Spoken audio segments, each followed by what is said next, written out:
Foi.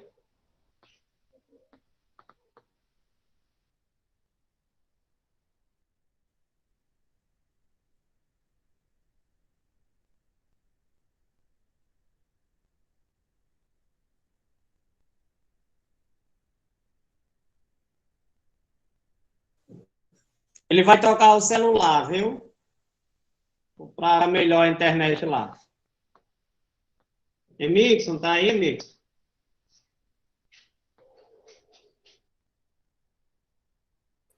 Oi, não, paz, estou sim. Tá me ouvindo? Estou ouvindo agora. Estou ouvindo agora. Tá ouvindo bem? Esse Vanginho pelo nosso encontro. Amém.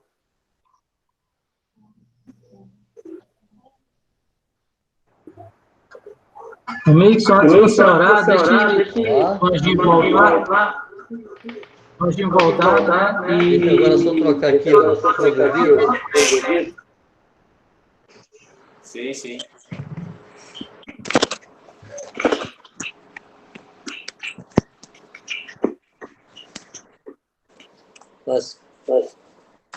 Ok, conforme o ouvido, eu gostaria de deixar o aparelho. Amém. Deixa eu só encontrar uma posição decente aqui, que vocês possam me ver.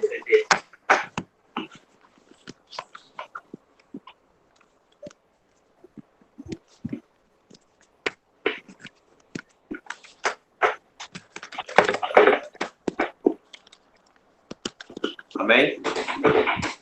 Ok, você já viu que informática não é muito forte, né? Vanginho, você chegou. Como? O senhor chegou ao eu estava falando. Não. E agora eu estou ouvindo com muito eco. Tá A minha lento, internet caiu. Por isso que eu mudei do computador para o celular. Pronto. Mas está me ouvindo agora? Sim, agora está bem. Pronto. Então, como a gente estava conversando, né? Uma palavra de ânimo para esses dias, para a gente continuar servindo ao Senhor com amor. 1 Pedro 5:2 fala lá que não sirvamos aos nossos irmãos como dominadores, por constrangimento, por sorte da ganância, mas que a gente continue fazendo para os santos aquilo que o Senhor confiou a nós, né? E entendermos cada um de nós essa missão, o ID, para que assim a igreja cresça nesse desempenho, nesse correto ordenamento. Então, o Senhor derrame sempre do teu amor, da tua graça sobre nós, para que a gente continue servindo, para que a gente continue abrindo as nossas casas, para que a gente continue saindo fora do arraial, pregando esse evangelho, né? Que é o poder da salvação para todos nós. Amém. Por favor, Jarnômio, você ou algum dos irmãos poderia orar por esse tempo? Amém. Eu vou orar. Amém, Senhor. Estão me ouvindo? Sim. Amém, Senhor. Quero aqui, Senhor, te render graça, meu Pai. Te agradecer, Senhor, porque até aqui o Senhor tem nos sustentado. Até aqui, meu Pai, o Senhor não deixou nada faltar em nossas casas, Senhor. Obrigado, Pai, pela tua palavra, Senhor, por colocar o Vanginho aqui à disposição da tua igreja, Senhor. Que possamos estar atentos, Senhor, a ouvir a tua voz através dos nossos irmãos, Senhor, pela palavra que vai ser ministrada, Senhor.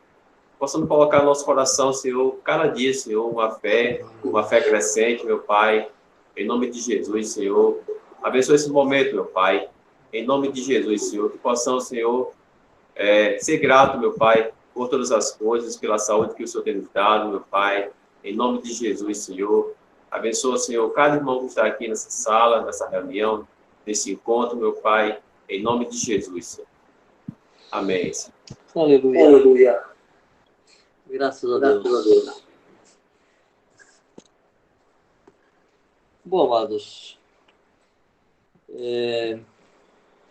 há uma coisa que sempre esteve presente em meu coração desde o início da minha conversão. que é uma expressão de gratidão ao Senhor. Na minha percepção das Escrituras e na minha experiência, este é o combustível mais poderoso para o nosso serviço ao Senhor. Algumas expressões de serviço, de sacrifício, que não são apenas fruto da obediência a Deus, mas fruto do nosso amor a Deus. Paulo chega a dizer, escrevendo aos Coríntios, que aquele que não ama o Senhor seja anátema. Nós vemos todo o esforço de Paulo, tudo que ele sofreu,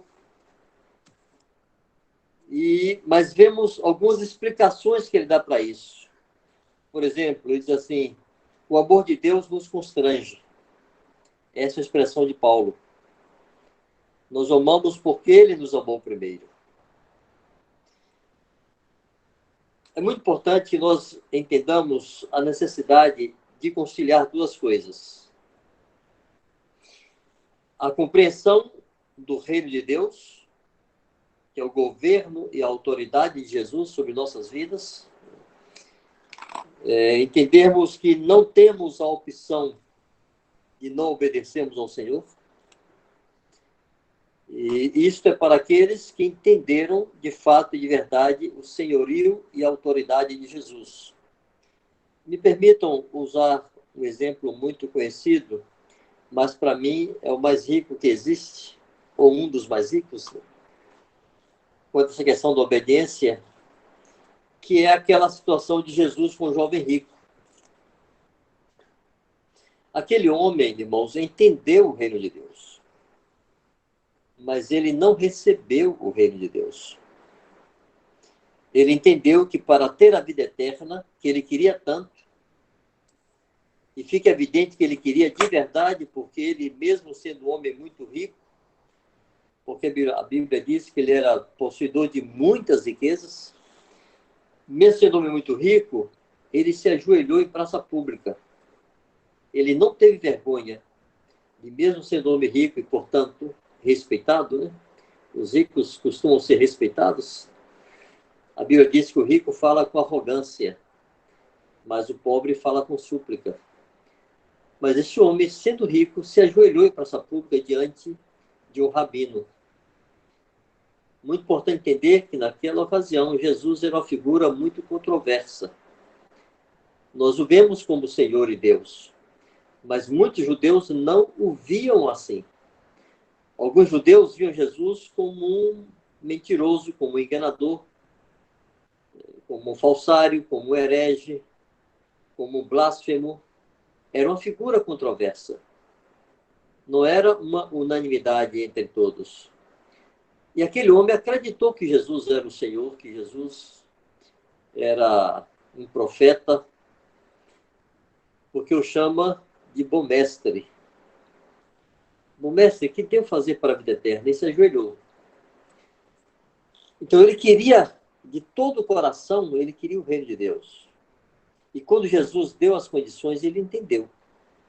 Mas ele não recebeu. Ele preferiu fazer o que ele queria. Ele preferiu continuar sendo o dono de muitas riquezas. Então, quem não recebeu o reino de Deus, não consegue seguir a Jesus. E quem não recebeu o reino de Deus, tampouco recebe a vida eterna. Esse episódio de Jesus com o jovem rico, tentando resumir a história toda, seria mais ou menos assim: Jesus dizendo para ele: se eu não posso te governar, eu não posso te salvar. Ele chegou pedindo a vida eterna, pedindo salvação. E Jesus apresentou a condição: eu vou te dar uma ordem. Ele não quis obedecer aquela ordem, e Jesus deixou ele seguir sem a vida eterna. Então, resumindo, seria isso: se eu não posso te governar, eu não posso te salvar. Mas uma coisa é nós nos sujeitarmos aos mandamentos do Senhor, obedecermos seus mandamentos, cumprirmos sua doutrina. Outra coisa é estarmos dispostos a fazer sacrifícios em serviço aos nossos irmãos, por causa do Senhor. Paulo diz que ele se fez servo de todos, por causa de Jesus. Essa disposição de se fazer servo é fruto de amor e gratidão ao Senhor. E esse amor e gratidão ao Senhor não é resultado da nossa compreensão da autoridade de Jesus. Não é a autoridade de Jesus que nos faz amá-lo. A sua autoridade faz com que nós o admiremos. O que nos faz amar a Jesus é o fato de que ele nos amou primeiro. Nós estávamos no mundo, nós estávamos cegos, e ele nos abriu os olhos. Nós éramos escravos, e ele nos libertou do império das trevas. Nós estávamos mortos, e ele nos deu vida. Nós éramos condenados, e ele tomou a nossa condenação em nosso lugar. Este amor de Jesus, o Deus que se fez homem, o Deus que se fez carne, é este amor de Jesus que nos constrange.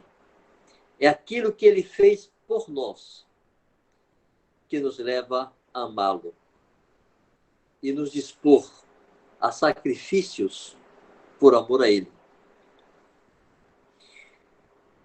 E aqui entra o que eu falei aí no começo, da importância de harmonizarmos duas coisas. A compreensão do governo de Cristo e a compreensão da nossa redenção pelo sangue de Cristo. Alguns irmãos têm dificuldade, inclusive, de entender essa questão de tomar a cruz. Alguns irmãos têm problemas com negar a si mesmo. E muitas vezes, esses problemas e essas dificuldades estão relacionadas a algo muito simples. Alguns de nós nunca contemplou a cruz de Jesus. Alguns de nós nunca entendeu com clareza o que se passou ali. Quando entendemos isso, irmãos, não fica difícil tomar a nossa cruz. Não é complicado tomar a cruz quando entendemos a cruz de Jesus. Eu estou falando disso, irmãos, porque sem essa compreensão, eu acho que houve aqui uma interrupção. Vocês estão me ouvindo? Estamos sim, Varginho. Então, desculpa, Estamos ouvindo. Eu estou aqui meio... Pronto. Ok, voltou à normalidade. Aqui a tela tinha sumido aqui. Eu estou explorando isso, irmãos, porque a não compreensão disso traz muitos problemas à igreja. Eu quero te contar um pouquinho de minha conversão. Eu vim entender o Evangelho do Reino 10 anos depois da minha conversão. Eu ouvi pela primeira vez sobre o Evangelho do Reino. Eu já tinha 10 anos de convertido, já era líder de mocidade, já estava casado, já tinha 3 filhos, já servia a Deus com muito sacrifício, já estava disposto a morrer por Jesus, dar minha vida por Jesus, queria viver para servir a Jesus. Eu não aprendi esses valores não se desenvolveram em mim quando eu entendi o governo de Cristo, o Evangelho do Reino de Deus. Esses valores, irmãos, se desenvolveram em mim quando eu vi os meus pecados aos 17 anos de idade. Aos 17 anos de idade, eu compreendi que eu era um pecador separado de Cristo, condenado ao inferno. Eu sabia que ia para o inferno. Eu sabia que merecia o inferno. Eu não tinha uma palavra para reclamar de Deus. Eu desceria para o inferno de cabeça baixa, reconhecendo a minha culpa. Nesse estado de condenação, de profunda convicção de pecado, o Espírito Santo me abriu os olhos para enxergar e entender a cruz de Cristo. Nessa ocasião, irmãos, não me falaram de um Senhor, me falaram de um Salvador. Eu vi o Cordeiro que foi morto. As minhas culpas sendo condenadas em Jesus. O justo e o santo sendo castigado em meu lugar. Eu compreendi muito bem aquela palavra de Isaías que diz: o castigo que nos traz a paz estava sobre ele, e por suas pisaduras nós fomos sarados. Eu entendi que o castigo que era meu, porque eu era o inimigo, foi colocado sobre ele. Ele foi tornado inimigo, por assim dizer. Ele foi castigado em meu lugar. E eu fui reconciliado. Eu tive paz com Deus. É tão importante, irmãos, entendermos que são as nossas culpas, são os nossos pecados, o nosso comportamento que desperta a ira de Deus. Se nós olharmos no Novo Testamento, eu não quero ser, assim, usar uma expressão absoluta, porque posso me equivocar, porque eu nunca parei para checar uma a uma, mas a grandíssima maioria das expressões do Novo Testamento que falam da ira de Deus estão relacionadas com o nosso comportamento e não com a nossa atitude. Não está relacionando a ira de Deus com a rebelião, está relacionando a ira de Deus com o comportamento humano, com os comportamentos, com nossas ações, com nossos pecados, com as mentiras, com os roubos, com as impurezas, com as invejas, ciúmes, porfias, divisões, facções. Por essas coisas, diz Paulo, vem a ira de Deus sobre os filhos da desobediência. Irmãos, eu não tinha entendido o reino de Deus, mas eu tinha entendido isto. Aos 17 anos, eu me vi expulso da presença de Deus. Achou prover o que Adão provou lá no Éden, quando Deus o mandou sair. Como quem disse, não cabe nós dois aqui. Você não é recebido aqui. Eu me senti condenado. Então, quando eu entendi, um ano depois, foi um ano de muito sofrimento, de muita angústia, de muita dor, de consciência. Quando eu entendi que tudo aquilo que eu sentia que me separava de Deus, todas as minhas culpas foram colocadas sobre o inocente, sobre o próprio Deus, Cordeiro Santo, sem mácula e sem defeito. O primeiro sentimento que me ocorreu, irmãos, foi de amor e gratidão ao Senhor. Não foi a sua autoridade que conquistou meu coração. Foi sua entrega. Foi seu amor. Foi sua cruz. Foi sua vergonha em meu lugar. Foi a ignomínia que ele sofreu, sendo Deus. Quantas vezes, no início da minha fé, eu orei e chorei e disse: Senhor, não precisavas fazer isso por mim. Não precisava sofrer isso por minha causa. Era Pedro dizendo: afasta-te de mim, porque eu sou pecador. Eu temo que alguns discípulos nunca tiveram consciência dos seus pecados e não conseguem amar o Cordeiro. Se submetem ao Rei, aceitam o governo daquele que é Senhor de vivos e mortos, Senhor de todos, juiz de vivos e mortos. Reconhecem a autoridade de Jesus e se sujeitam, mas não conseguem ver o Cordeiro que foi morto e o amam um pouco. E porque amam pouco. É como Jesus explicou para Simão, fariseu, sobre aquela mulher pecadora que lavou seus pés com perfume, com lágrimas, enxugou com os cabelos. Jesus disse: a quem mais se perdoa, mais ama. Aquela mulher amava muito, irmãos, porque ela foi muito perdoada. Aquele fariseu achava que não tinha pecado nenhum. Então ele não amava a Deus, porque ele se achava bom. Aquele homem poderia reconhecer a autoridade de Deus, reconhecer a autoridade de Cristo e sujeitar-se. Mas isso não faria amar a Jesus. Eu acho que alguns se sujeitam a Cristo, colocaram o jugo sobre seus pescoços, mas não estão tomados de amor pelo Senhor. Este amor é fruto, irmãos, de nossa gratidão. E essa gratidão que nos leva a nos dispormos a dar nossa vida por Ele e a dar a nossa vida por nossos irmãos. É o amor a Jesus que nos faz amar os irmãos. É nossa disposição de sacrifício por Jesus que nos leva a nos sacrificar pelos irmãos. Porque Ele disse que quando fazemos a um desses pequeninos, é a Ele que fazemos.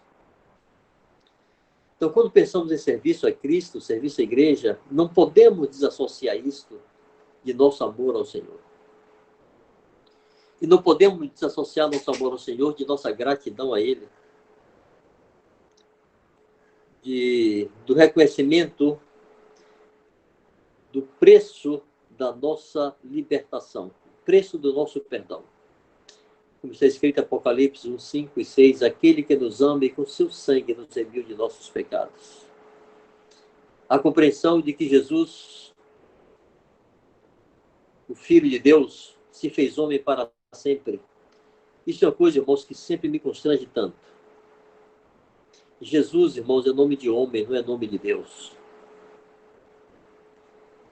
É nome de homem. Ele se fez o Filho do homem. No princípio era o Verbo estava com Deus, e o Verbo era Deus. Ele estava no princípio com Deus. Tudo foi feito por intermédio dele, e sem ele, nada do que foi feito se fez. Ele era Deus. Em Filipenses 2, 5 e 6 diz, Cristo Jesus, subsistindo em forma de Deus. Ou seja, existindo sempre na forma de Deus. Desde sempre, Jesus existiu na forma de Deus. E qual é a forma de Deus? Jesus explica, conversando com a mulher samaritana, ele diz, Deus é Espírito. Essa é a forma de Deus, uma forma espiritual. Deus não tem corpo. Mas Jesus, irmãos, tem corpo. Em Filipenses, capítulo 3, se não me engano, versos 20 e 21. Vamos ver.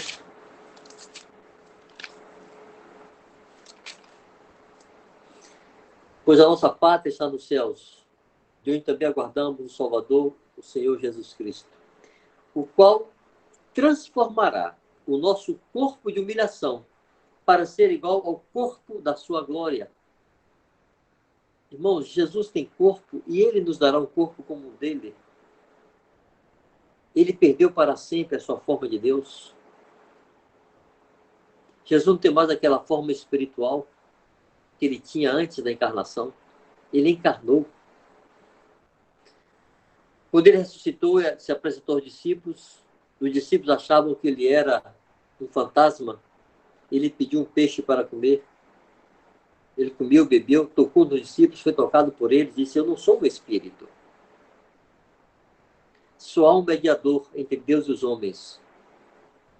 Jesus Cristo, homem. 1 Timóteo 2,5. Quando entendemos isso, irmãos, que o Deus eterno perdeu para sempre a sua forma de Deus, por toda a eternidade.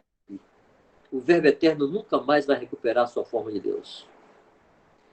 Para se identificar conosco, para ser o primeiro de uma nova criação, para ser o primogênito dessa família de muitos filhos parecidos com ele. Ele se fez como nós.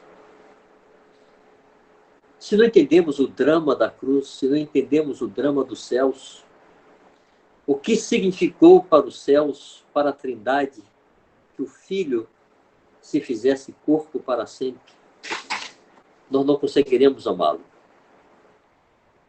E nós amaremos muito a nós mesmos.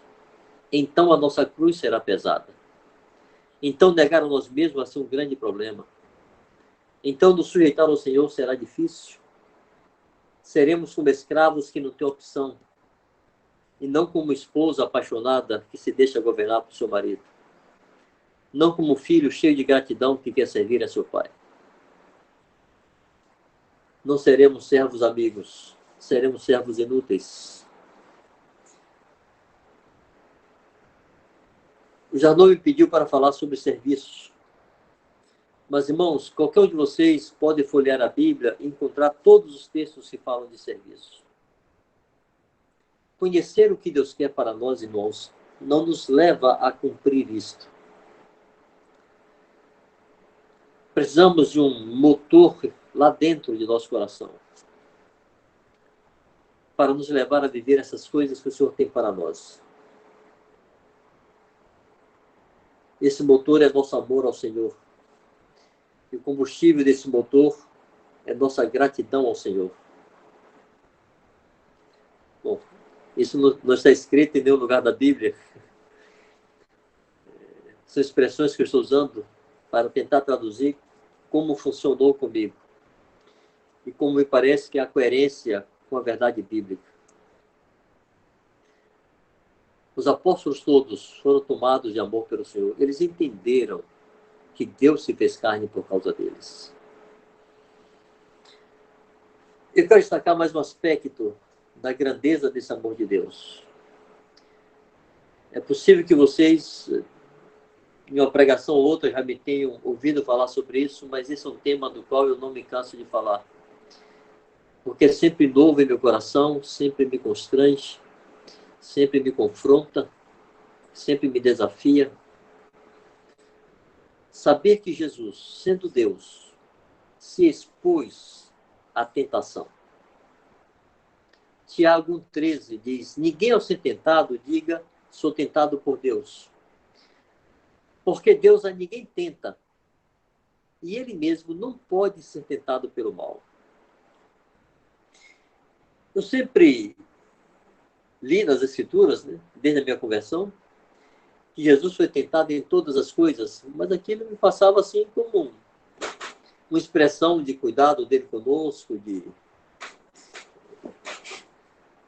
Mas quando eu compreendi Tiago 13, que fala que Deus não pode ser tentado pelo mal. Deus não sabe o que é isso. Deus não entende quando uma pessoa é inclinada a fazer uma coisa ruim. Deus não compreende isso. Porque ele não pode ser tentado pelo mal. Nada que é ruim passa pela mente de Deus. Ele é perfeito em seus motivos, em suas virtudes, em sua santidade completa. Os anjos admiram a santidade do Senhor, os seres celestiais admiram a santidade do Senhor e dizem: santo, santo, santo é o Senhor. Percebo que Jesus, quando fala dos anjos, ele diz que ele vai voltar na glória de seu Pai e dos santos anjos. Jesus chama os anjos de santos, mas esses anjos, quando se refere a Deus, dizem: santo, santo, santo é o Senhor. É uma santidade muito além da compreensão dos próprios anjos. Este ser perfeito, o nosso Deus, não pode ser tentado pelo mal. Mas quando Jesus se fez filho, se fez homem, nasceu do ventre de Maria, encarnou e andou aqui na terra em um corpo humano, ele foi exposto à tentação. Já lhes passou o que significou isso para o Senhor, o Criador de todas as coisas? Ser assediado pelo diabo? Ouvir propostas do diabo? Sugestões do diabo? Para que ele desobedecesse ao Pai? Para que ele se levantasse contra aquele que era um com ele? Irmão, Jesus foi tentado. Jesus sabe o que é tentação. Quando você e eu somos tentados, o Senhor quer que nós nos lembremos que ele entende isso. Porque ele foi tentado em todas as coisas, na nossa semelhança, porém sem pecado. E foi tentado para quê? Para poder nos socorrer, para poder ter misericórdia e compaixão de nós que somos tentados. Está lá em Hebreus 2, podem pegar de 12 a 16, Hebreus 4, 14 a 16. Fala como Jesus foi tentado em todas as coisas, e ele é misericordioso. Nós podemos recorrer a ele em ocasião oportuna para acharmos graça, para resistirmos às tentações. Quando eu penso nessas coisas, irmãos, eu não tenho resposta. Eu fico perguntando, Senhor, o que é que eu faço? O que é que eu faço para recompensar-te? O que é que eu posso te dar como retribuição ao que o Senhor deu por mim? Ao que o Senhor fez por mim? Como eu posso te retribuir isso? Irmãos, quantas vezes eu senti inveja daquela mulher impura, prostituta, que lavou os pés de Jesus com suas lágrimas. A impressão que eu tenho é que ela conseguiu surpreender Jesus. E quantas vezes, ao longo desses 42 anos, seguindo ao Senhor, eu fiquei buscando, Senhor, o que eu posso fazer para te surpreender? O que eu posso te oferecer e te dar que o Senhor já não exigiu de mim? O que foi sua expressão livre de amor a ti e de gratidão? Para que eu pudesse ter a tua vida, o Senhor exigiu que eu perdesse a minha vida, perdesse a minha vontade, tudo fosse teu. Não deu nada. A única coisa que nos resta, irmãos, é nos oferecer para servi-lo, servindo aos santos, para servi-lo, servindo as pessoas, pregando o evangelho, edificando os irmãos, socorrendo os irmãos, lavando os pés aos santos, sendo a expressão de seu cuidado e de sua graça para o mundo perdido e para os santos que sofrem.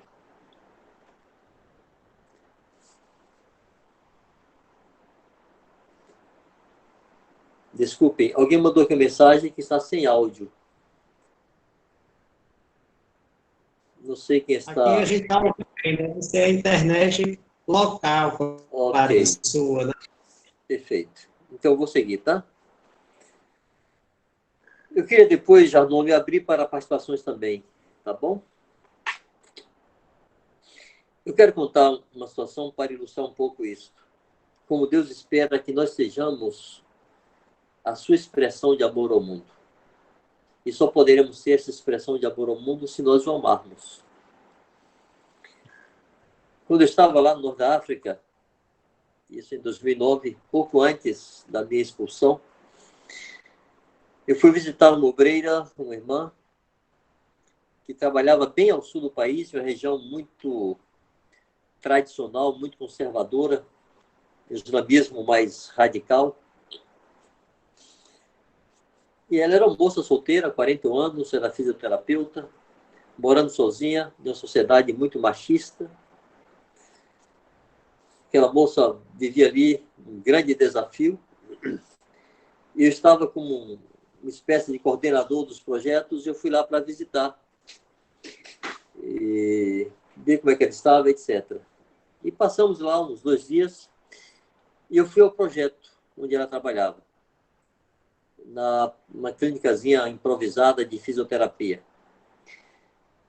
Nessa região, era muito comum, por uma tradição tribal deles, casarem-se primos com primas.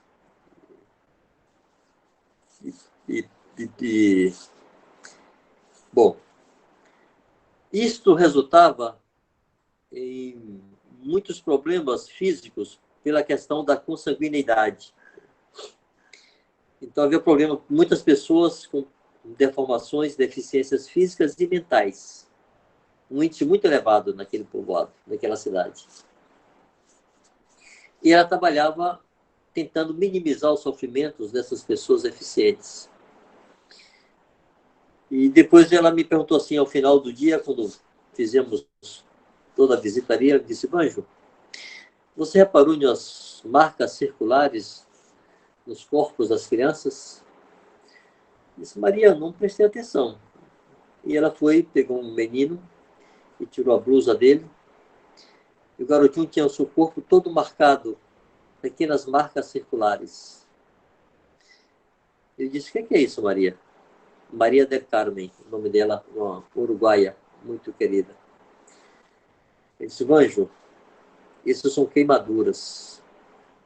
Aqui o islamismo é meio mesclado com religiões tribais e feticistas.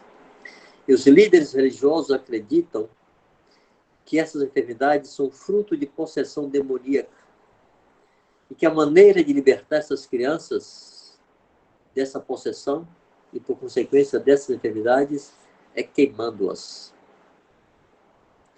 Irmãos, poucas vezes na minha vida eu experimentei o que eu senti ali. Uma mistura de impotência, de raiva, de frustração, de não poder fazer nada Eu voltei para casa, uma viagem de uns 500 quilômetros de carro, chorando ao volante todo o tempo e dizendo: Deus, você se esqueceu dessas pessoas. O Senhor abandonou essas pessoas. Não é suficiente as trevas espirituais em que elas vivem sem conhecer o Senhor? Não é suficiente o sofrimento dessas deformações físicas e mentais? A luta delas para simplesmente viverem?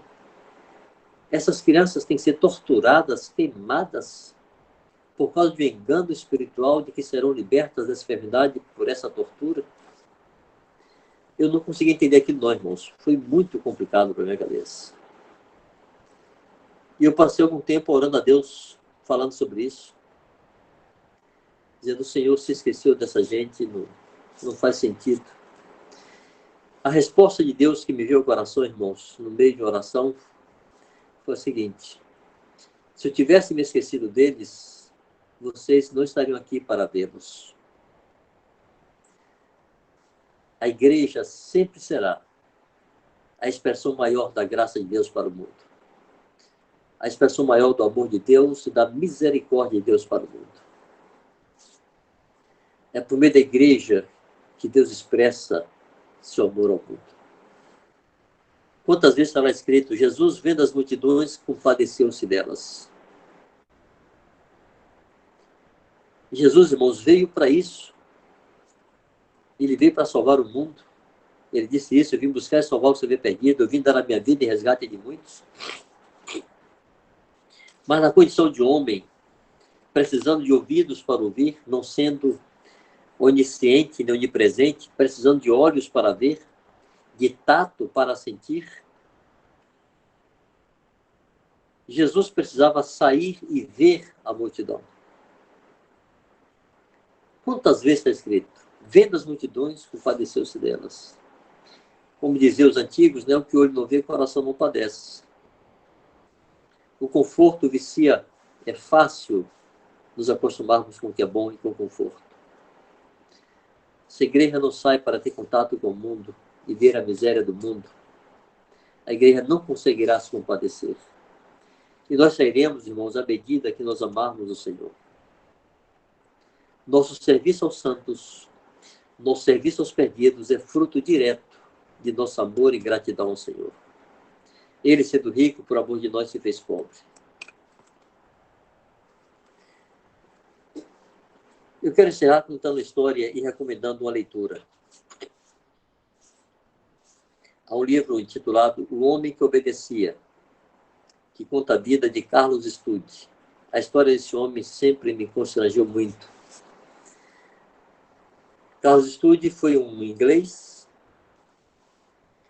era filho de uma família muito rica, de uma família nobre. Ele era desportista, ele praticava cricket, era um esporte muito comum na Inglaterra e na Índia. Ele era integrante da seleção inglesa de cricket.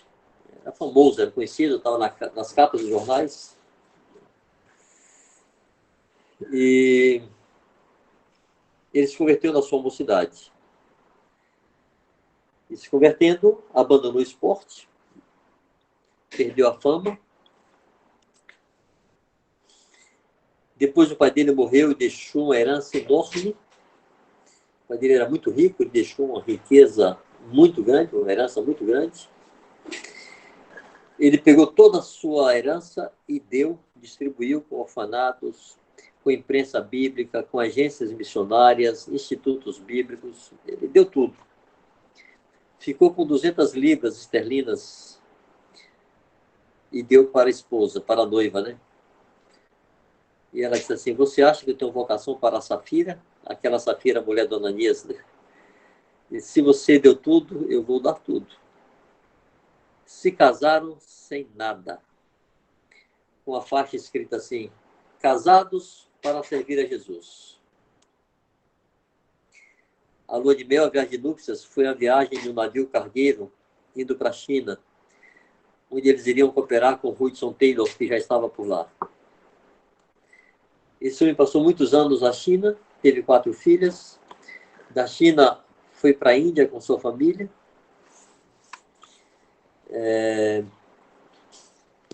Depois de muitos anos na Índia, ele voltou para a Inglaterra porque estava enfermo. Estava muito doente e precisava ir para a Inglaterra para se tratar. E um dia, estando na Inglaterra, ele foi a um culto em uma determinada congregação, e lá estava um missionário que trabalhava na África, fazendo apelos aos jovens que quisessem ser missionários na África. E nenhum jovem se ofereceu. Os jovens tinham muitos planos para suas vidas, suas carreiras profissionais, futuro casamento, não queriam saber de ir para a África de jeito nenhum. E ele, com 50 anos de idade, doente, se ofereceu para ir. E o médico da missão disse assim: Carlos, você está louco? Você veio da Índia para a Inglaterra para se tratar? Você está muito mal. Se você for para os trópicos, para a selva africana, você não vai viver 15 dias, você vai morrer. Ele disse assim: se Jesus Cristo é Deus e morreu por mim, que sacrifício será grande demais que eu não possa fazer por ele? E ele foi para a África. E viveu lá mais de 20 anos. Morreu com mais de 70 anos.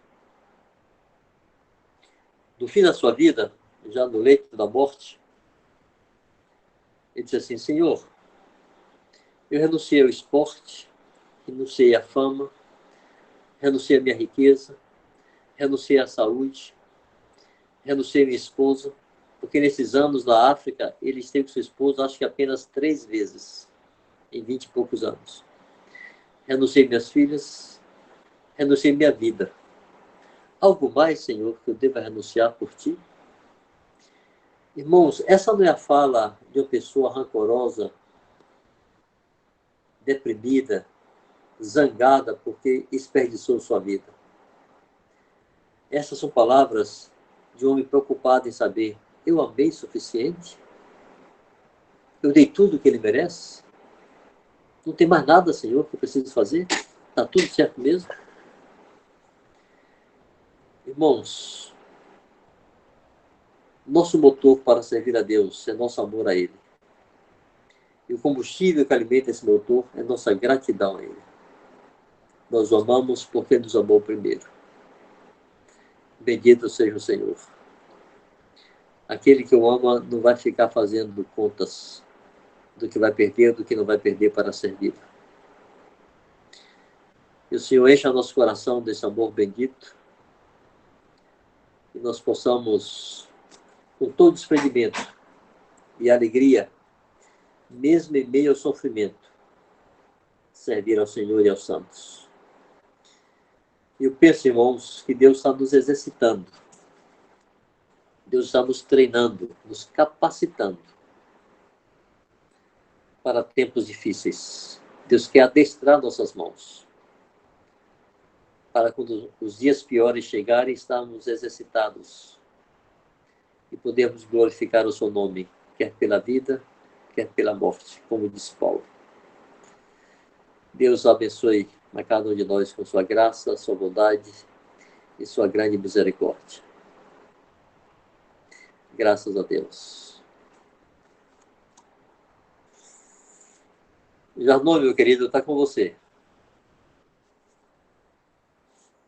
Anjinho, muito edificado. Minha casa foi muito edificada com essa palavra. De fato, é para esses tempos e para todos os dias, né? 2 frases eu já tinha ouvido em algumas das suas ministrações, mas aí nesse encontro antes desse, eu notei aqui: quem diz que ama Cristo e não guarda os seus mandamentos é mentiroso.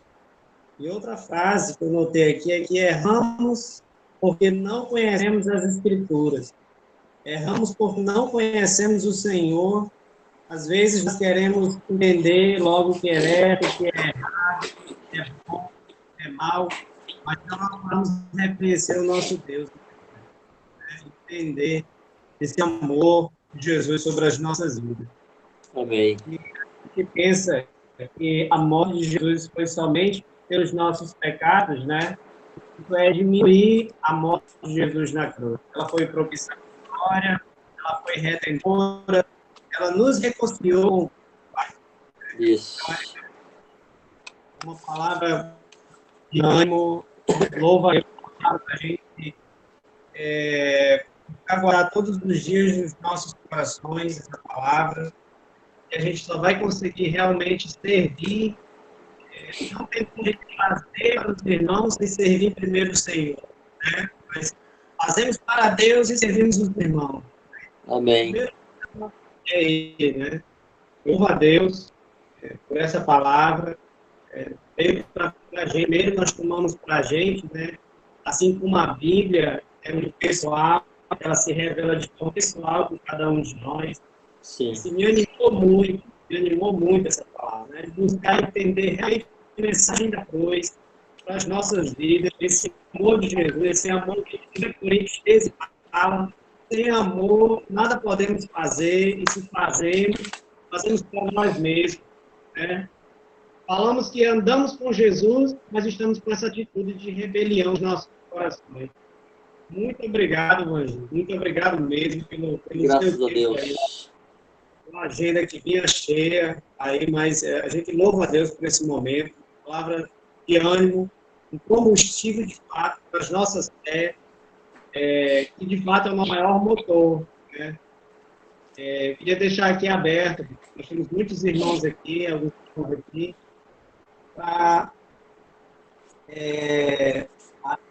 poder cooperar aqui com alguma coisa, eu querer perguntar alguma coisa, então a gente também queria deixar à vontade esse tempinho aqui para os nossos irmãos. Muito obrigado, Anjinho. Muito obrigado. Uma alegria, meu santo. Amém.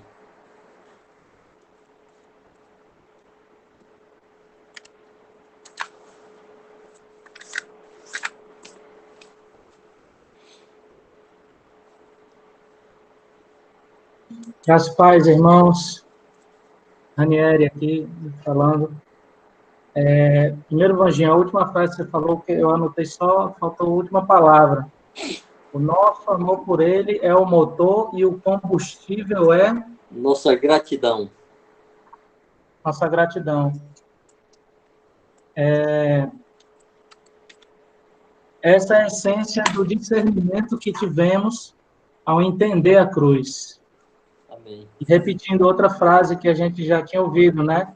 O serviço aos santos é fruto direto do nosso amor por Deus. Amém. Assim creio. Amém. O Senhor está falando tremendamente conosco nesse momento e Ele começou confirmando isso hoje pela manhã já. Nas palavras que os irmãos compartilhavam nos grupos aí do WhatsApp, né? Uma delas me tocou, Tati podia até falar depois, sobre a experiência que ela teve com o Senhor hoje de manhã no trabalho, sobre João 14, sobre justamente esse amor de Deus, né? E ela poderia compartilhar aqui, dividir com os irmãos a experiência dela, né? Mas aqui eu queria enfatizar que nesse momento que ouvimos a palavra, que a confirmação, né, o ensino que vem da palavra de Deus, confirmando as coisas que a gente cantou antes. Usa-me, Senhor, sonda-me, né? Eis-me aqui, vem o Senhor minha vida oferecer. Estávamos aqui já cantando algo que o Senhor iria falar tremendamente com a gente. E sou muito grato assim, por poder trazer sempre à memória esses princípios básicos fundamentais que nos remetem aos nossos primeiros dias, como o Vanginho testemunhou aí.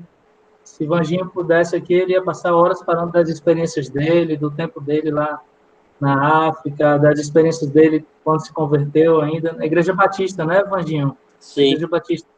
Batista renovada. Então, tantas experiências.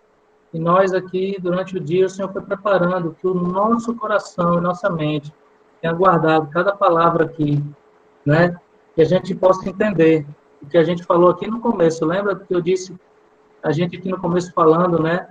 Que o mundo jaz em trevas e nós somos a luz, nós somos o sal e nós somos os dedos de Deus, né? E o Vanginho falou que a igreja sempre será a expressão da graça de Deus, né?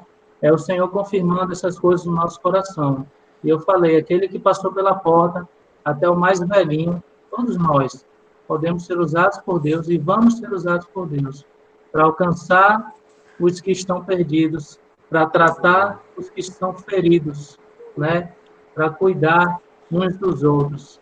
Que o Senhor nos abençoe. Que os Amém. irmãos possam compartilhar suas experiências. Tati, foi muito edificado a sua experiência hoje pela manhã.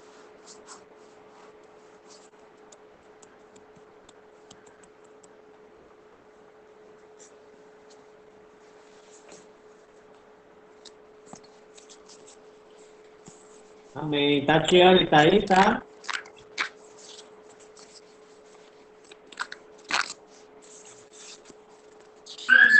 Estou sim, boa noite, a paz a todos. A paz, Estão minha me santa. ouvindo?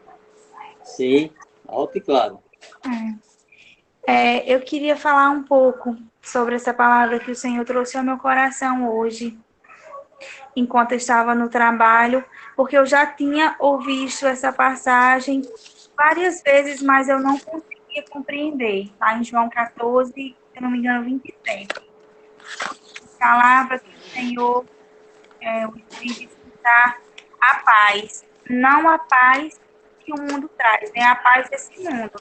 E eu ficava me perguntando, Senhor, que paz é essa? Eu sou recém-convertida há pouquíssimo tempo e tive o privilégio de ganhar vários presentes. Primeiramente, foi o Espírito Santo, Aleluia. hoje conduz a minha vida. Os anjos que o Senhor colocou para trazer essa palavra, para me mostrar o que era verdadeiramente o Senhor na minha vida. Então, hoje no trabalho, o Senhor trouxe essa lembrança, me mostrando que muitas vezes a gente, por viver pelo mundo, a gente tem a paz quando estamos bem, quando estamos com saúde, até mesmo familiares, filhos, alguns que com dinheiro, com bens materiais, sentem uma paz. Quando isso passa, sentem tribulações, sentem medo. Quando a gente tem o Espírito Santo nos conduzindo, passamos por tudo isso, mas vemos que a paz não é nada desse mundo. A paz está em nosso coração, a paz vem do Senhor. Que possamos ter, e que principalmente que eu aprendi, que as provas e tribulações quando vêm é para nos aperfeiçoar e da mesma forma que Jesus veio, ensinando na prática. Então é o Senhor que está nos ensinando e está nos aperfeiçoando a cada dia. E isso é maravilhoso, isso é muito transformador para mim. Estou muito, muito feliz de participar desse momento com vocês. Estou sendo muito edificada. Amém. Aleluia. Graças a Deus. Que bênção. Que bom. Amém. Nós temos aqui, Vanju, irmãos de igrejas aqui próximas. Arlindo, Rodrigo estão aqui, quiserem falar alguma coisa. Nixon, os irmãos de Canoa, Aracati. Canoa Fique à quebrada? vontade. Canoa Quebrada. Amém, Janone. Quando você vir aqui, ó.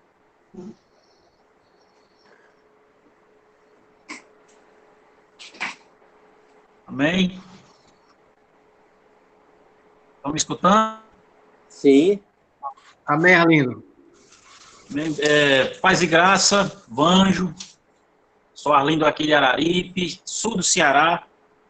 A gente já tem aí acompanhado, a gente já tem, não se conhece ainda, mas a gente já tem acompanhado aí nos vídeos, né? A gente tem sido muito edificado com a sua postura em Cristo. E paz e graça a toda a igreja, né? Todos os amados e amadas. Muito bom estar aqui com todos.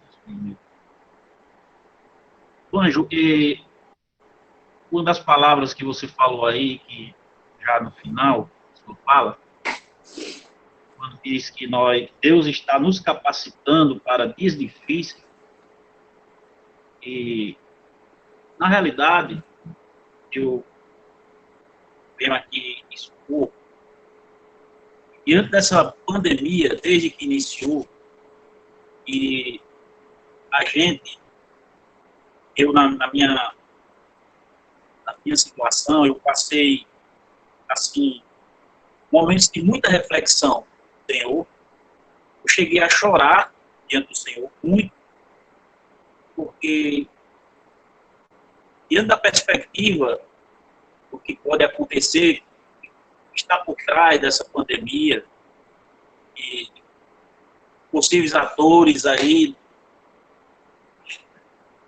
tantas teorias que aparecem aí, e a gente vai olhar a luz da Bíblia, né, na possibilidade de reino do Cristo. E eu chorei muito diante de Deus, pedindo a Deus perdão também, para que Ele viesse trabalhar a motivação do meu coração diante dele.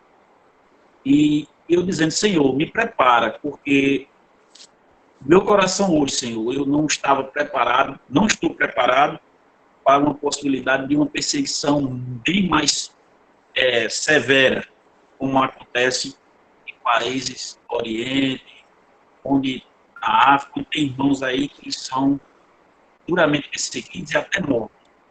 Eu venho pedindo muito a Deus para que meu coração ele esteja disposto a sofrer mesmo diante de uma possibilidade de uma perseguição severa que possa acontecer. E a gente tem que estar preparado para isso. E venho pedindo muito a Deus para que esteja preparado para uma possibilidade e dar até a minha vida pelo Senhor. Eu não estava com essa disposição para a disposição tinha outras motivações.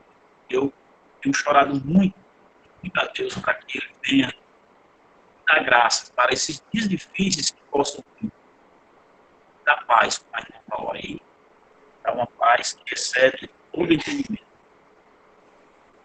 Edificado, Francisco, por tudo. Obrigado e um prazer de conhecê-lo aqui falar contigo aqui pela internet. Uma alegria, meu santo, de verdade. Me permita explorar um pouquinho também o que você disse. Na verdade, eu acho que ninguém está muito pronto para uma perseguição mais dura, né?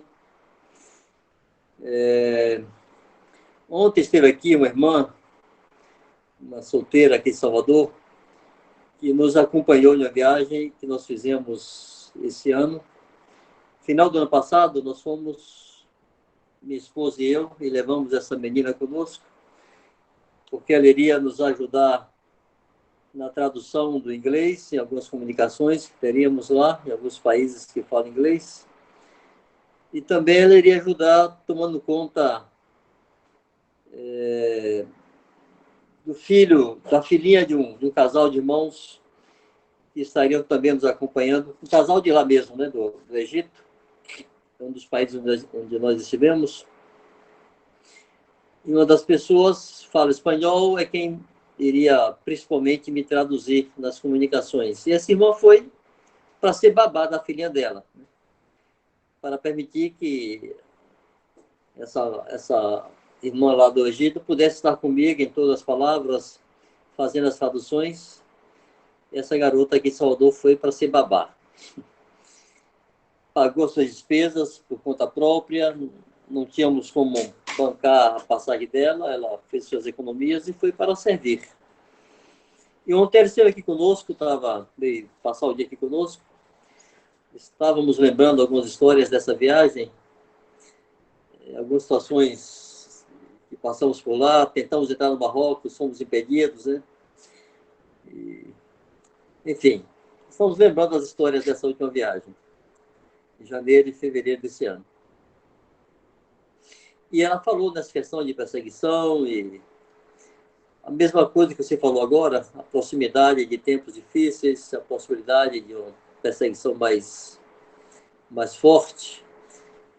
E ela falava da necessidade de se preparar. Eu disse, olha, eu não sei como é que se prepara para isso, não. Eu não sei como se consegue se preparar. Acho que ninguém nunca está pronto para isso. O que nós precisamos é garantir a companhia do Senhor.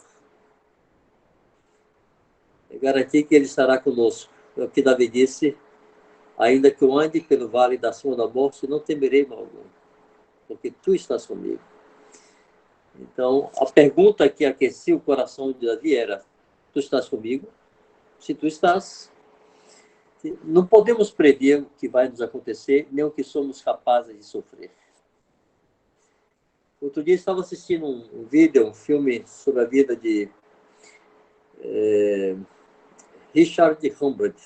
Não sei se é assim que se pronuncia o nome dele. Um pastor romeno que nos anos 40, depois da Segunda Guerra Mundial, foi preso quando a Rússia invadiu a Romênia. Ele passou 14 anos na prisão, sendo torturado barbaramente. Há 2 livros que contam essa história: Torturado por Amor a Cristo e Cristo em Cadeias Comunistas. São livros que é difícil de se encontrar hoje em dia, mas vocês podem achar o vídeo. Você entrar no Google aí, ou no YouTube, com Richard Humbert. Eu vou tentar escrever o nome dele aqui depois. Vou botar lá: pastor romeno, foi preso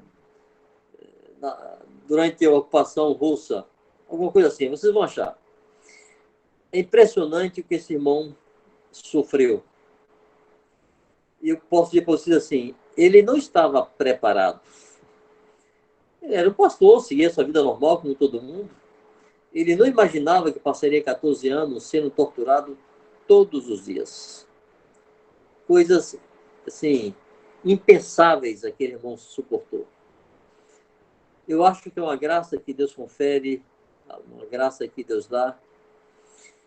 E o nosso papel agora, se nós nos ocuparmos muito pensando no que sofreremos, isso vai nos abater mais do que nos ajudar.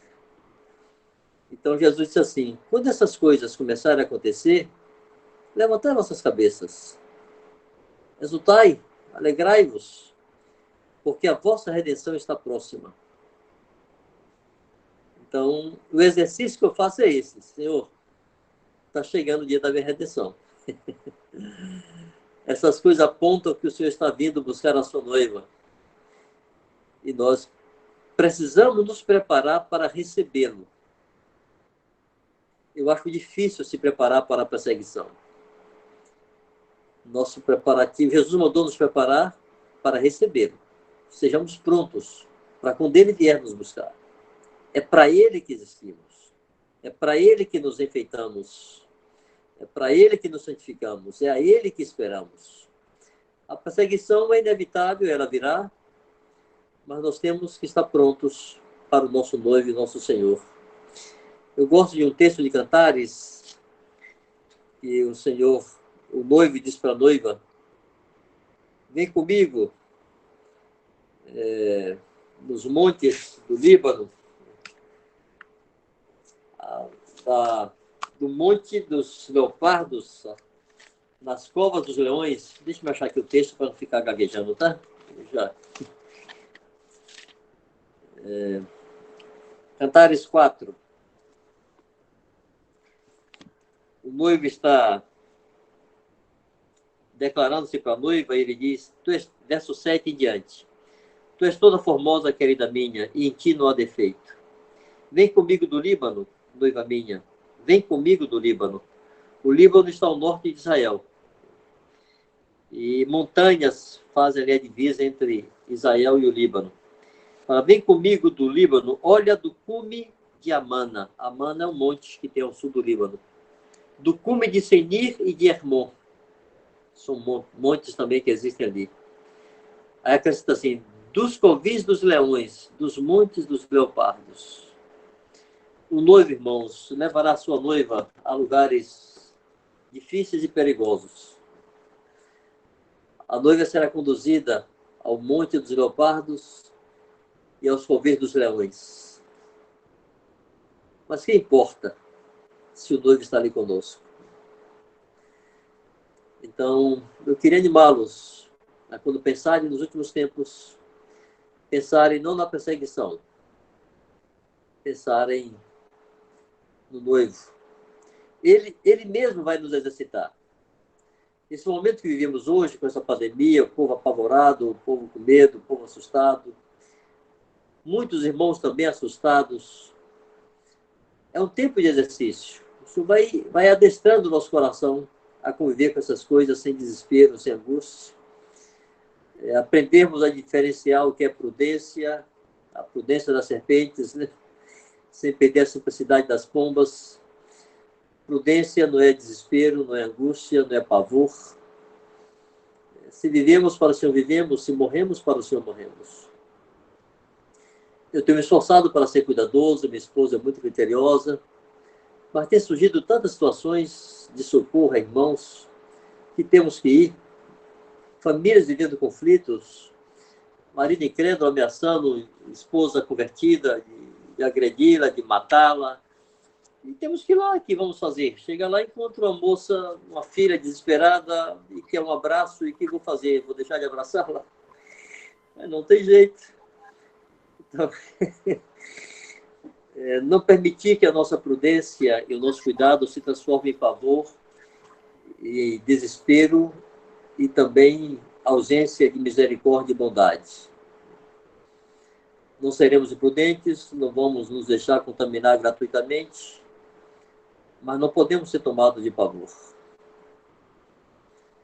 Então, quero animá-los a ter esse tempo como um tempo de exercício, olhando para aquele que é o autor e consumador da fé, Jesus, nosso amado Senhor, e nos dispondo a vivermos para a sua glória. Amém. Aleluia. Amém. Glória a Deus. Ainda cabe tempo aí, Janone? Rapaz, se o Vanginho permitir aqui, a gente vai longe.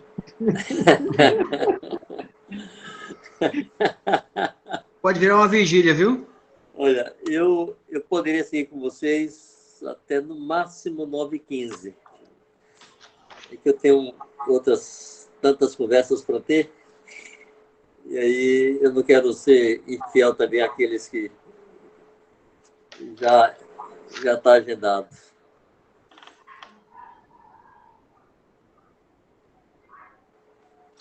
Pode prosseguir, Janone? Pode sim, Rodrigo. Pode ficar à vontade. Será bem breve, tá? Sou Rodrigues, aqui de Fortaleza. Esse período, né, de pandemia, né, onde muita gente sofreu, tivemos vários problemas, não só na igreja, mas como fora, com parentes.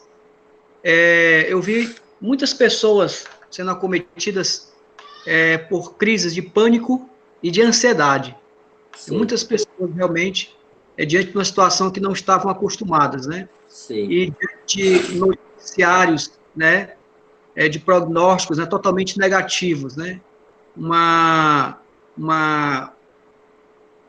Notícias em massa, né, de tragédias. E o que eu percebi é que, de fato, nós, né, essa geração, nós temos dificuldade, né, me coloco no meio, em lidar com dor e com sofrimento. Sim. Essa é a grande verdade. Nós temos muita dificuldade em lidar com dor e sofrimento, né? Sim. E eu lendo um livro do C.S. Lewis, né, o Cristianismo Puro e Simples, ele falava, né, da vida de Deus e da nossa vida, né? Ele falava que, inclusive, ele usa duas palavras que distinguem, né, as duas vidas, né? Que a nossa é a bios e a de Deus é Zoé, né? Sim. A bios é essa nossa vida que tem começo e fim e que é dependente de elementos como o ar, como a água e como a comida, né? Sim. Então, a nossa vida ela é limitada e ela é dependente, né? E a vida que Deus veio nos trazer é a Zoé, a vida que nunca teve começo, nunca terá fim. Aleluia. É a sua própria natureza divina. E o que é que ocorre? Essa vida que Deus quer nos dar é totalmente diferente e antagônica da nossa, né? Ou seja, a imortalidade, né?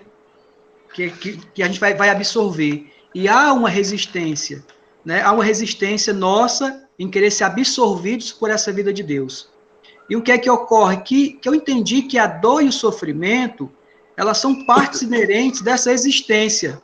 Essa existência decadente nossa, essa existência passageira e efêmera, né? E que, de certa forma, ela é inevitável, né? É inevitável. A gente vai sofrer, ora, por conflitos internos, ora, por conflitos externos, ora, por nossos parentes, ora, por terceiros. Então, o sofrimento, de fato, é inevitável.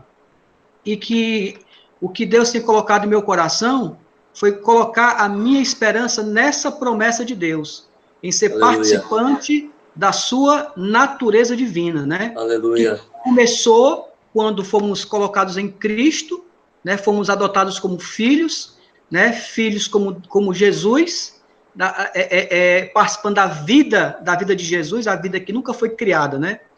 Então, a minha esperança tem se fundamentado nisso, que essa vida eterna que já está em nós, hoje ela está em um vaso de barro, que daqui a pouco a gente vai deixar para ter uma casa, né, para ter um edifício no céu, como diz o apóstolo Paulo, né, está reservado para nós.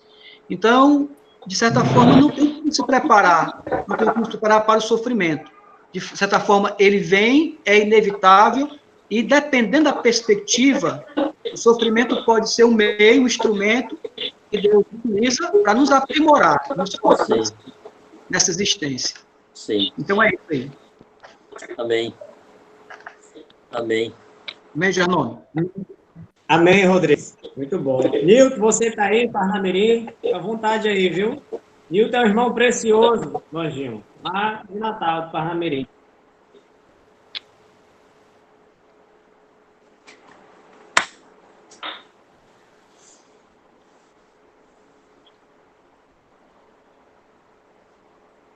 Paz, Nilton, tá ouvindo? Paz, querida. É que tinha descarregado a... Tá ouvindo? Sim. Tá ouvindo? Tá ouvindo? Alto e claro. Amém. Eu conheci Vanginho em acho que 1998, Eita. lá em Recife. Fui pegar ele na rodoviária, acho que foi em 98. Ele foi para Recife e ia para a casa de Edinho. Sim, minha pessoa. Eu tinha uma Kombi. Ei, lá vai tempo, viu? Faz tempo. Muito tempo. Me animou muito essa palavra, Vanginho. E esse ano,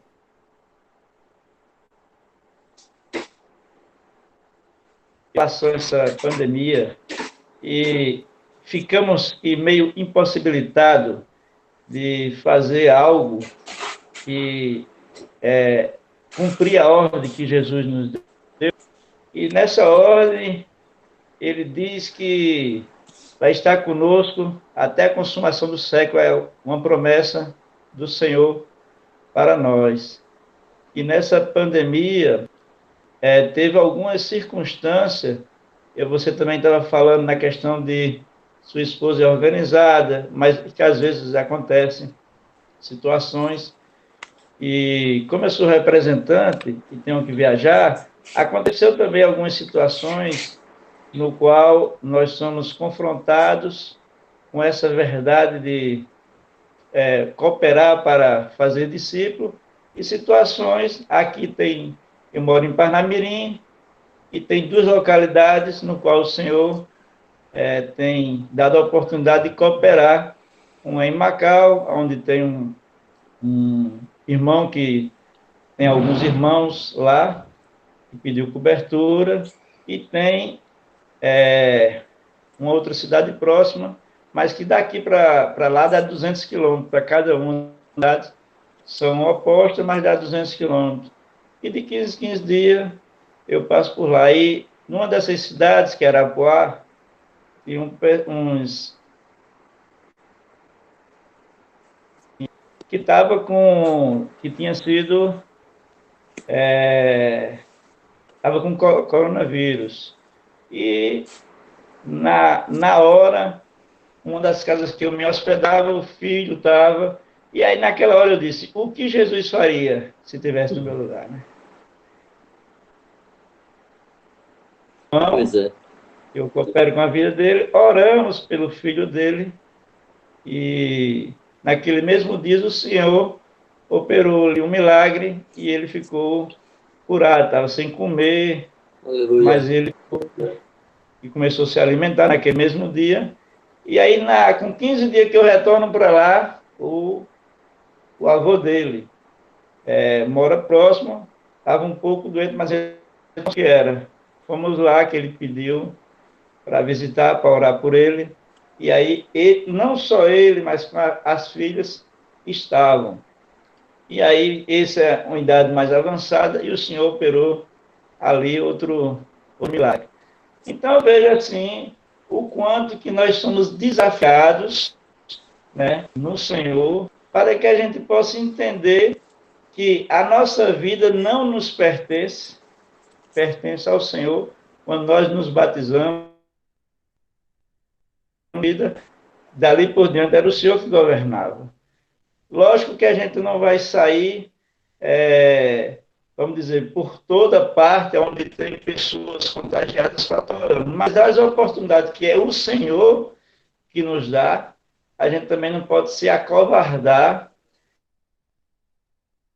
nos determina, porque ali naquela cidade, muitas pessoas vão ser ganhas, talvez naquela situação que aconteceu, por ver o amor do Senhor naquela situação, por ver que se nós temos o Senhor, temos que fazer aquilo que o Senhor faria se estivesse no nosso lugar. Jesus não iria voltar e dizer: não vou ficar nessa cidade, porque aqui tem pessoas enfermas e essa doença vai me matar.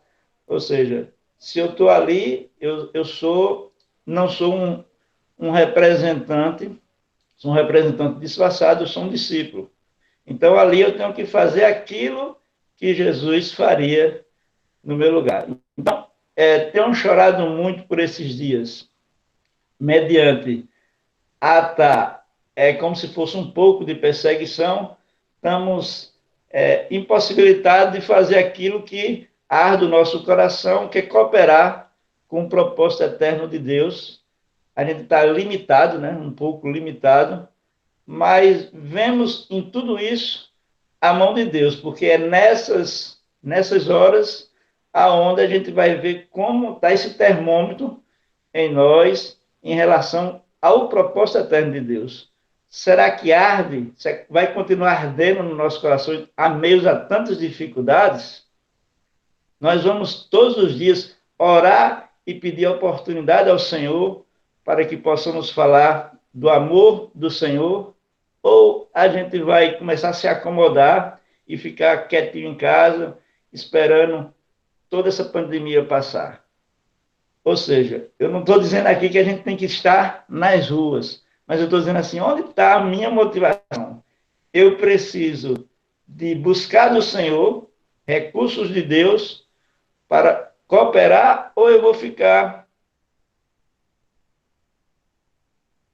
ao Senhor por esses dias? Tenho conversado algumas vezes com Edinho do que fazer, e ele sempre diz: faça aquilo que o Senhor falar ao teu coração. E eu tenho buscado do Senhor, não sendo negligente, mas buscando do Senhor oportunidade todos os dias, para que, se eu saio para trabalhar todos os dias, a meio da pandemia, por que eu vou sair para trabalhar para mim, para o meu sustento, e não vou trabalhar para o Senhor? Então, no meio desse meu trabalho, eu busco oportunidade para que o Senhor possa agir. Era isso que eu tinha para falar. Muito feliz em lhe ver, pelo menos. A última vez que eu vi foi em Campina Grande.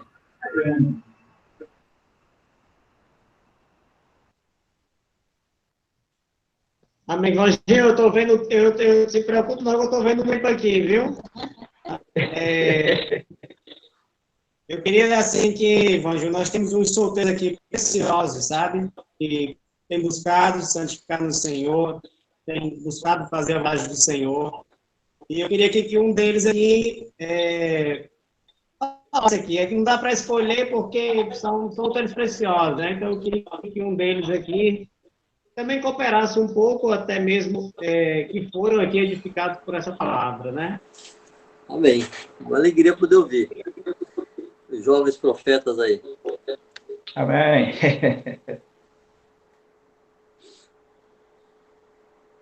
Vai passar o bastão, né? Pois é, exatamente. Aqui tem uma relação para assumir.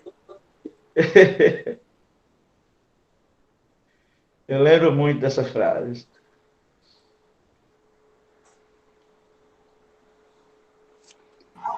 Cadê já os irmãos solteiros, hein? Estou esperando. Os irmãos ficaram intimidados Amém, agora. irmãos. Amém. Então, eu vou Boa desligar noite. o microfone porque está cortando no meio do ninho. Obrigado. Estão me ouvindo? Amém. Muito edificado com essa palavra, Evangelho. Fui muito confrontado também, animado também na fé. Fui muito edificado. E o irmão falou uma frase que eu até anotei aqui no caderno. E é o seguinte: Jesus é nome de homem e não de Deus. E fui muito impactado nesse momento. Em todos os dias eu procurar trazer à memória o que o Senhor fez por mim, por cada um de nós, na cruz do Calvário. O que significa o que ele fez. E hoje, à tarde, eu meditando na palavra, inclusive eu até sublinhei aqui antes de começar o encontro. Gálatas, capítulo 1, versículo 4. O apóstolo Paulo escreve assim: o qual se entregou a si mesmo pelos nossos pecados, para nos desarraigar deste mundo perverso, segundo a vontade de nosso Deus e Pai. Eu procurei o que significava desarraigar, significa arrancar, né? Tirar das raízes. Então, essa palavra, que esse versículo que hoje eu meditei à tarde, confirmou, né, ali o que o Senhor queria me falar, eu queria para toda a igreja. Então, buscar entender todos os dias ali o que o Senhor Jesus fez por cada um de nós, naquela cruz do Calvário, o significado ali da entrega dele, né, onde ele nos colocou com toda essa renúncia, e sermos confrontados em fazer o mesmo, em questão de renunciar todos os dias à nossa vontade, né, renunciar ao nosso eu, e nos entregar a ele todos os dias, de coração, né, ter a nossa mente voltada para o Evangelho, e foi isso. Fui muito edificado, enquanto o irmão louvou, né, lá que Ranieri, no início, tocou ali a palavra, fiquei muito emocionado, até lacrimejante aqui os olhos. E quer dizer que o Senhor é bom o tempo todo, meus irmãos. Em nome de Jesus. Era isso. Qual a sua referência, irmão? Qual a sua referência? Meu nome é Romero, sou discípulo aqui da igreja de Mossoró, Rio Grande do Norte. Romero, Gálatas o quê aí? Referência? Gálatas... Perdão, irmão. Me perdoe. Gálatas, capítulo 1, versículo 4.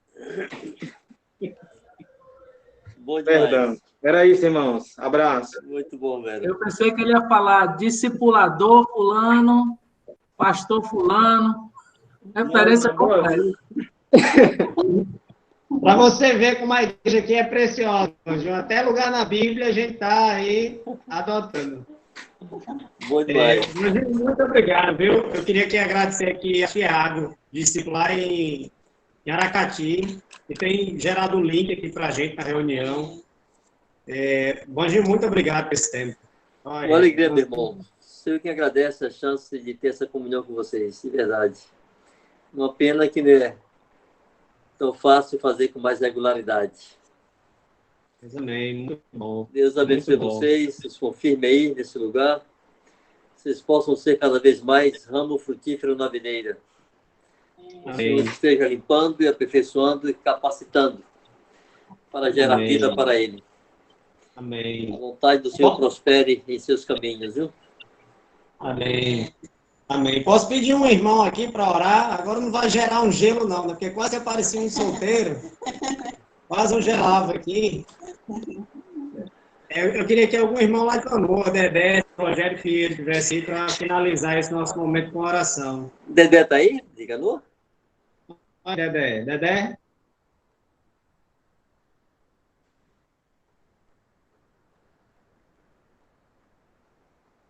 Dedé ou Rogério, não tá aí, não?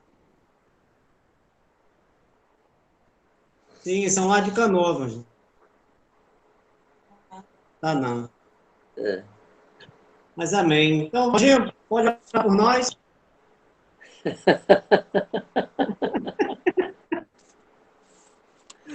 Eu estava aqui, mas fominha de oração. Atrás eu vou para cima para jogar minha cabeça de baixo. Amém. Oramos sim, meu irmão. Com alegria. Graças a Deus. Muito obrigado, Senhor, por este grupo de santos, esse ajuntamento de sacerdotes aí no Ceará. Pedimos que a tua graça seja sobre eles. Pedimos que a tua boa mão, Senhor, a tua misericórdia os assista todos os seus dias. Que o Espírito Santo venha confirmar a tua obra na vida deles e por meio deles, Senhor. Que por intermédio deles o teu reino se expanda nessa região. Que a tua vontade se torne conhecida, Senhor. E que muitos sejam alcançados. Adestre suas mãos para o serviço, adestre suas mãos para a batalha. Faça prosperar a tua vontade em suas vidas. Confirme seus passos no teu caminho, Senhor. Que sejam cheios do Espírito Santo, cheios de esperança, cheios de fé, cheios de graça. Sejam renovados diariamente no amor do Senhor e no zelo pela casa do Senhor. Que o teu nome, Senhor, seja glorificado na existência desses irmãos. No nome de Jesus. Graças a Deus. Amém. Paz, Anjinho. Paz, irmão. Muito obrigado, meu santo.